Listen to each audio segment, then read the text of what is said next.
And welcome once again to EWTN's Bookmark. I'm Doug Keck, your host. We're doing a special interview from the Vatican studios of EWTN featuring Edward Pentin, author of The Next Pope, The Leading Cardinal Candidates. It's published by Sophia Institute Press, available naturally through the EWTN Religious Catalog, EWTNRC.com. Welcome, Edward Pentin, to Bookmark, quite familiar to most of our audience here on EWTN. Great to see you again. Great to see you, Doug. Thanks for having me on.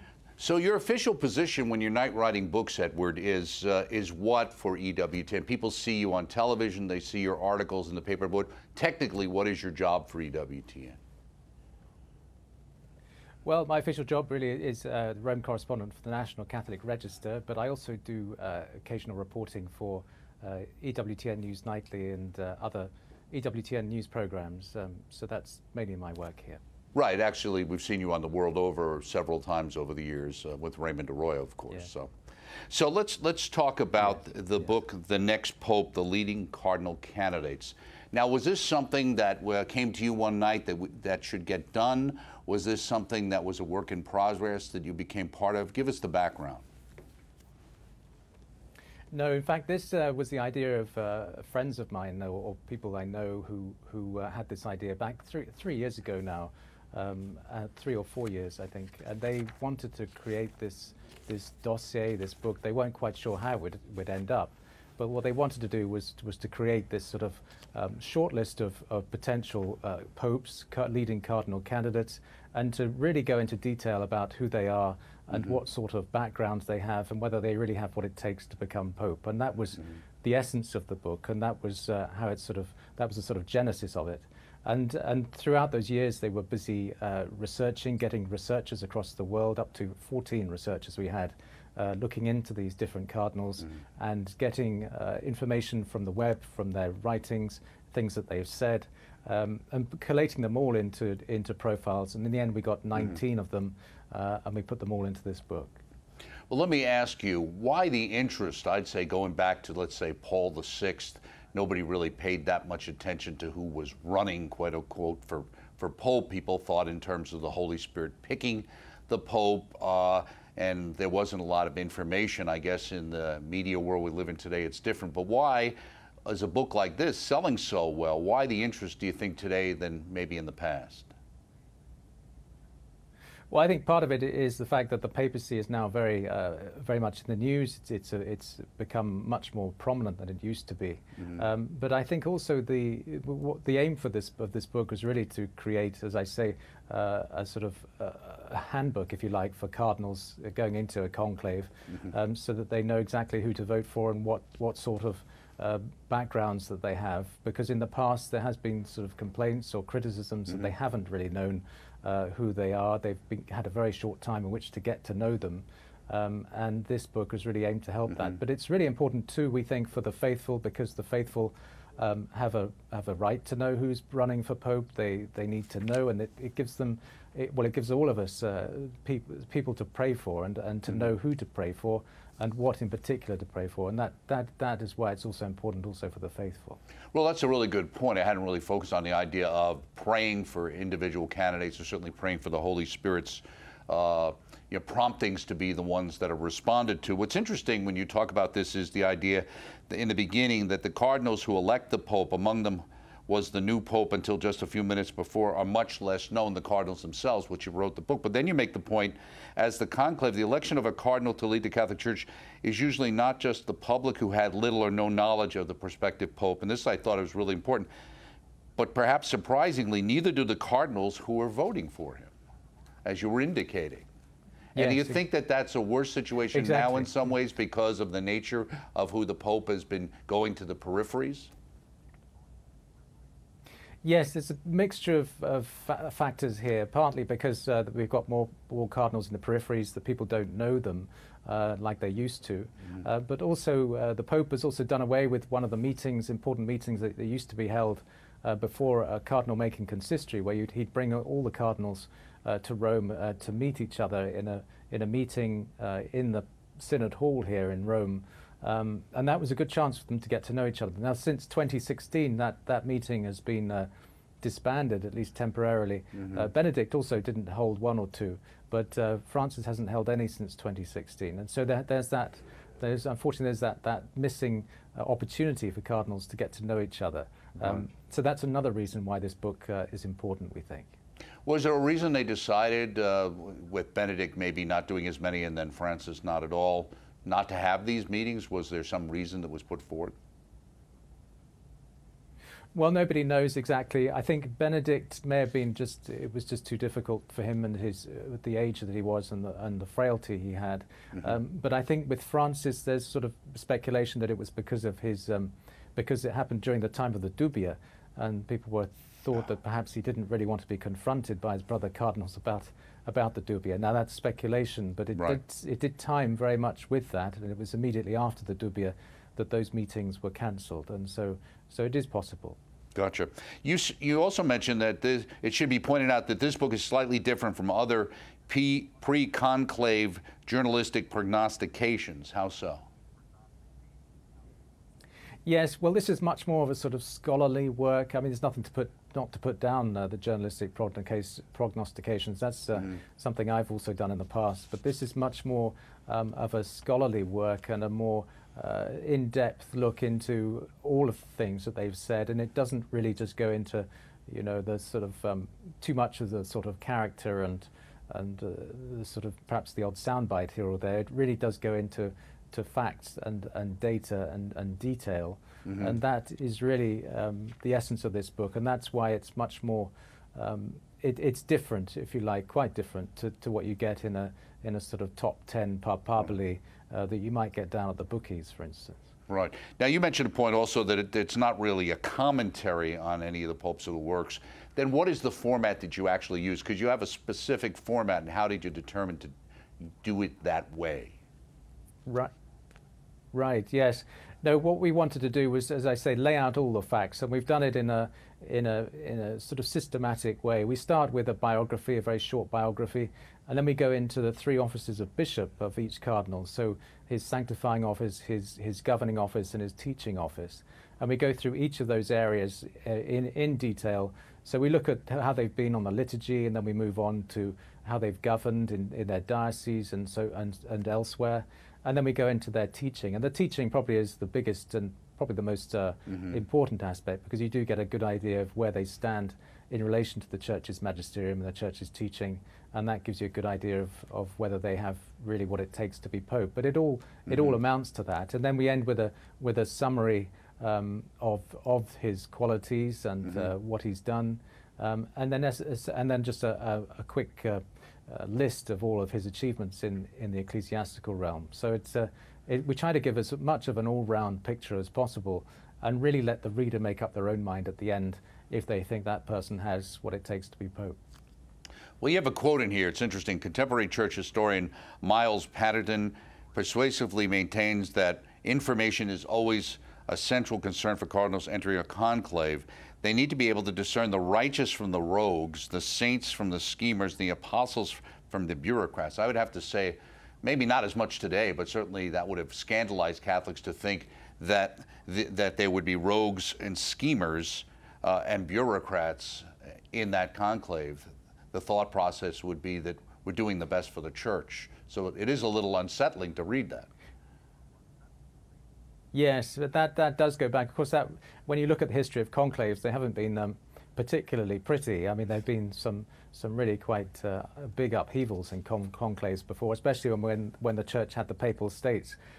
So they've never been particularly wholesome, as it were, always. But that's a very interesting point that he raises, we think, there. And the fact is that as I say, they haven't always been smooth sailing, but they are obviously very interesting to look at, and it's important to know the background to conclaves in order to understand why these machinations happen. And of course, they're much less than they were, but there are still some, and we've had reports, of course, in the recent past, of sort of campaigning for popes and stopping popes. There was a big effort to try to stop Benedict being elected in 2005, of course. But these happen outside the conclave, and in fact, they're not allowed to happen inside a conclave. If they do, then they risk excommunication. So these sort of campaigning things do happen, but they happen, as I say, outside a conclave these days.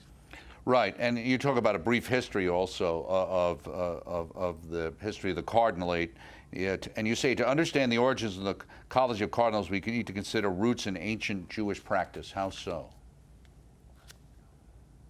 Yes, well, this goes back to the time of Moses. I mean, Moses even had a hierarchy among his collaborators, and it then carried on into the New Testament and Jesus's appointing of the apostles and choosing of the apostles, and that again is the hierarchy being seen. It comes all the way from Moses through Christ and then through to the College of Cardinals, and even within the College of Cardinals you have a hierarchy of cardinal bishops, priests and deacons, and so you have that constant line, that constant strain of the hierarchy leading from Moses up until the present day. Mm-hmm. So in the history you go through, how it came about, why do they wear red? Well, red really signifies martyrdom. The cardinals have always given their lives to the church. That's been the essence of being a cardinal.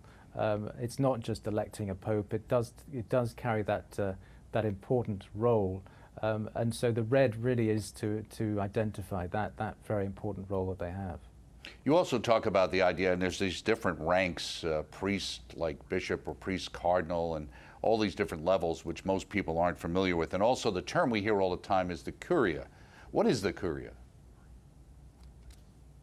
Yes, the Curia is basically the sort of nerve center of the church. This is where here in Rome and the Vatican, where all the decisions are taken, and a lot of the church is run from here.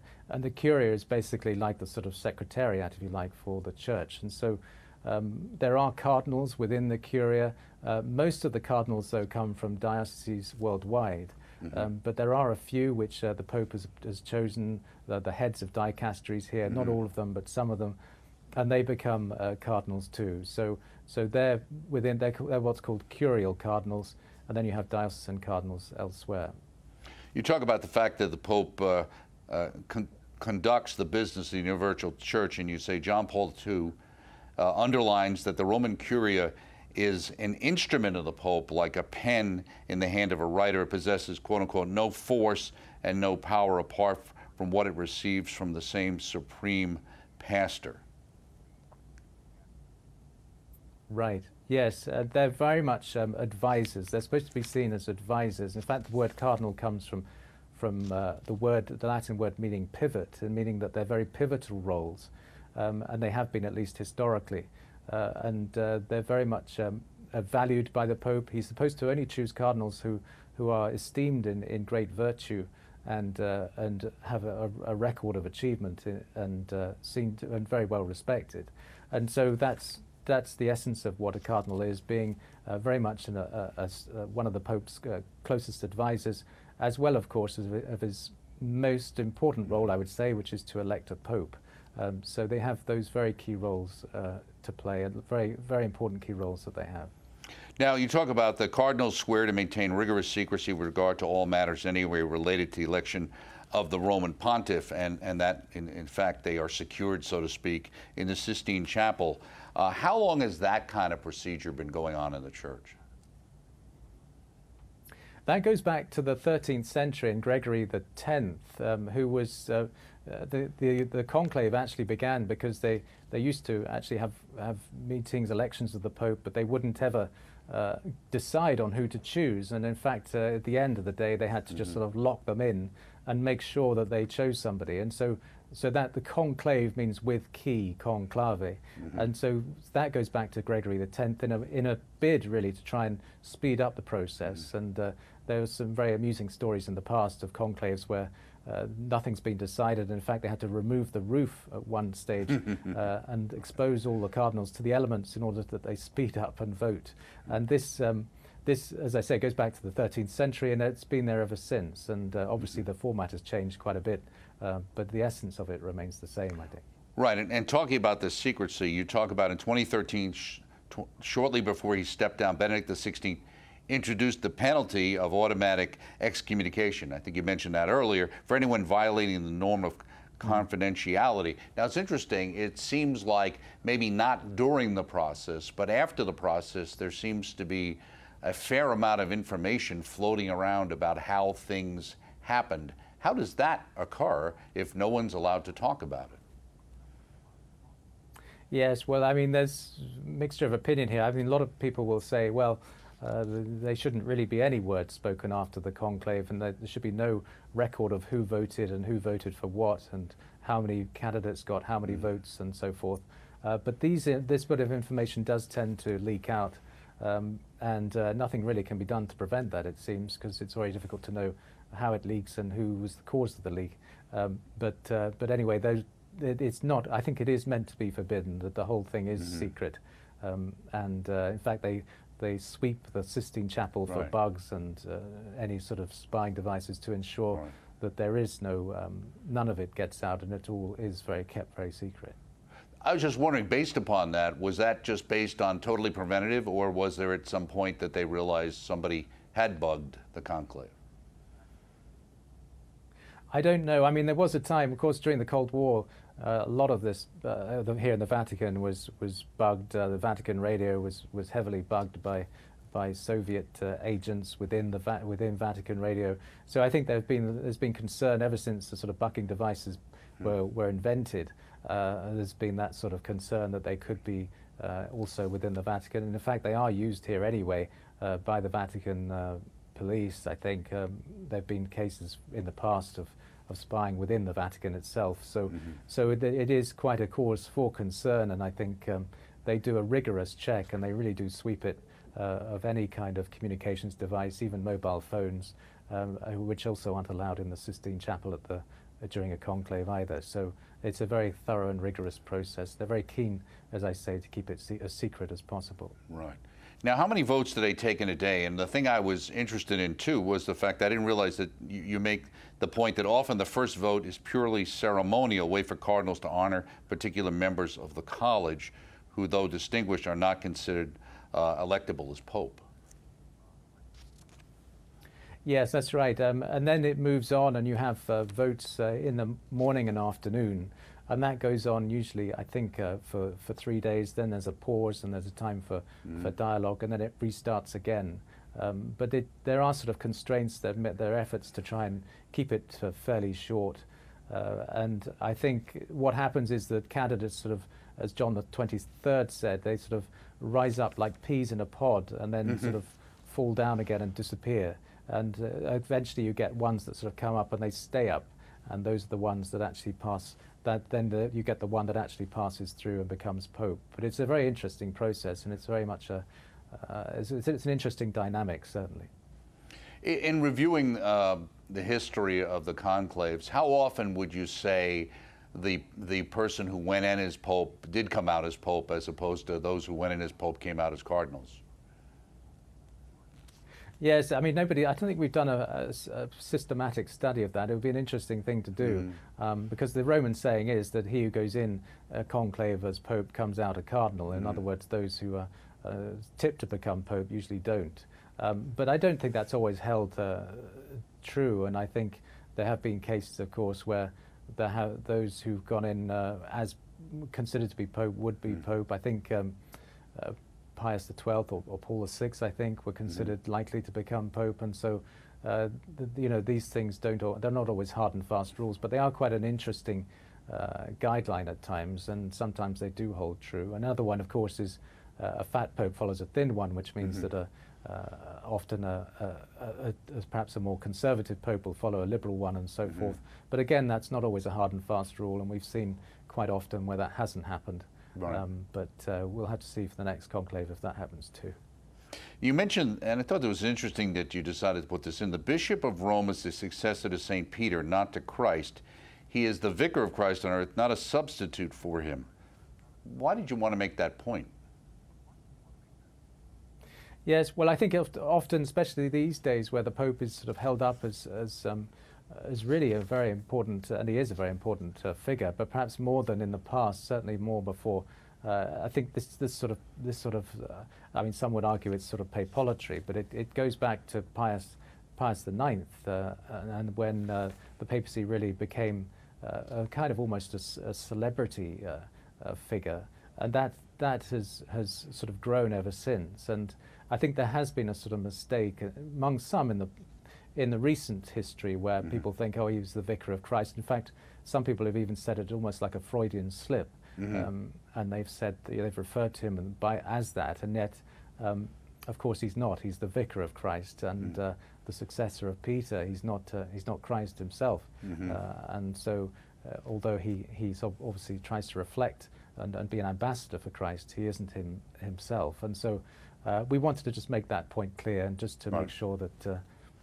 things are held in proportion and in perspective. It's also, you make the point, one might wonder what role the Holy Spirit plays in all of this. And there's a quote here from Cardinal Ratzinger, who was asked this question. I would not say, in a sense, that the Holy Spirit picked. In that sense, the Holy Spirit picks out the Pope. I would say that the Spirit does not exactly take control of the affair, but rather, like a good educator, as it were, leaves us much space, much freedom, without entirely abandoning us. And I think that's one of the things, I think, that sometimes when we have to think about free will, that we all have free will, the Cardinals all have free will, and we all get prompted by the Holy Spirit at different times to do things. It doesn't mean we do them or we have to do them, and it's the same with the Cardinals, right?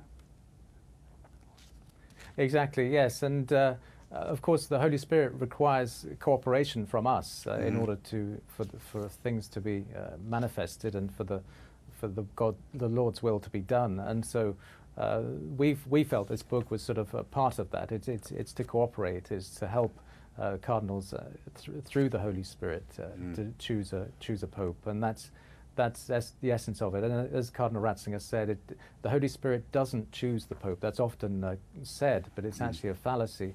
But what the Holy Spirit does do is stop the whole process from being ruined, as you say. Right. Now, it's interesting, too, because you have the profiles you put together. Now, how long was this book actually in the works before it came out? Yeah, well, it took about three to 4 years, I think, in all. I wasn't at it at the beginning, but all these different candidates were being researched over that time. And, of course, some we actually did research, and then we left them out because there was just no chance. We felt that they were going to be elected. Those research projects weren't actually completed, but these were, and we felt that these were the most important. And we've added also a recent cardinal, Cardinal Matteo Zuppi, in there as well at the end, and he is the Archbishop of Bologna. He was only made a cardinal last year, but we feel that he is considered to be, by certainly many here in Italy, to be papabile, and so we included him too. But yes, the whole process took quite a few years, and I sort of came on towards the middle and end of the project. Well, it's interesting too, because you obviously go through each one and you give their background, and people get a feel for who they are and what they've done and where they stand maybe on some of the issues of the day.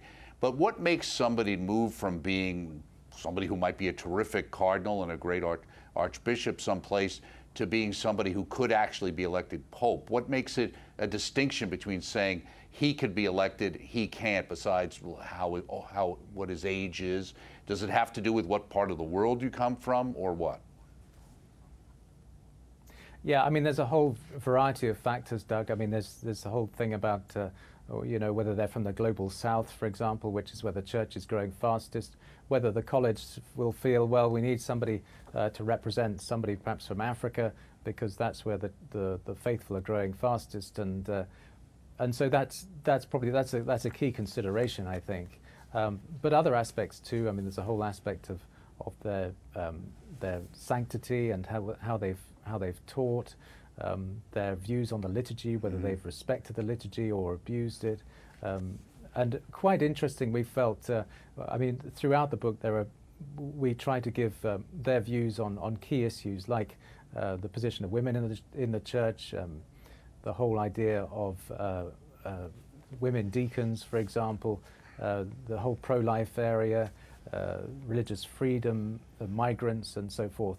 And so you really get an idea of where they stand on each of these issues. And one particular litmus test I've found, which is particularly helpful, is where they stand on Humanae Vitae, for example. This has been a litmus test that's gone back a long time, but it's quite interesting to see also in the book where they stand on that, and you actually get a good idea of where they stand in relation to the Church's teaching on a whole variety of issues based on that particular position. So I think it's really helpful in that way. Just before we go, any pushback from having a book out on this type of topic? Well, I mean, people have said, you know, could it be considered a bit distasteful? I mean, it could be. I mean, the Pope Francis is still alive. He's still in remarkably good health, and there's, you know, there's no reason to believe that he might be, you know, at the end of his life or might want to retire. But there have been signs that he would be, and as I say, there's a very short time between the announcement of a conclave and when it actually happens, and so this book really is trying to anticipate that and prepare the cardinals. And the only way you could do that was to bring it out now before the conclave is announced. And there's really no disrespect meant to the Holy Father or anyone else. It's purely meant in a sort of rather practical way to help the cardinals and to help the faithful going into a conclave, whenever that might be. Absolutely. More information. How could that be a negative? Thank you so much, Edward Pentin, for writing this book and making it available to us and stopping by Bookmark, the book, The Next Pope, The Leading Cardinal Candidates, published by Sophia, available through the Ewtn Religious Catalog. Ewtn.com is the place. We'll see you next time, Edward Pentin, and look for the entire interview coming on our YouTube channel as well. And this has been a special Bookmark from the Vatican with Ed Pentin. Thank you.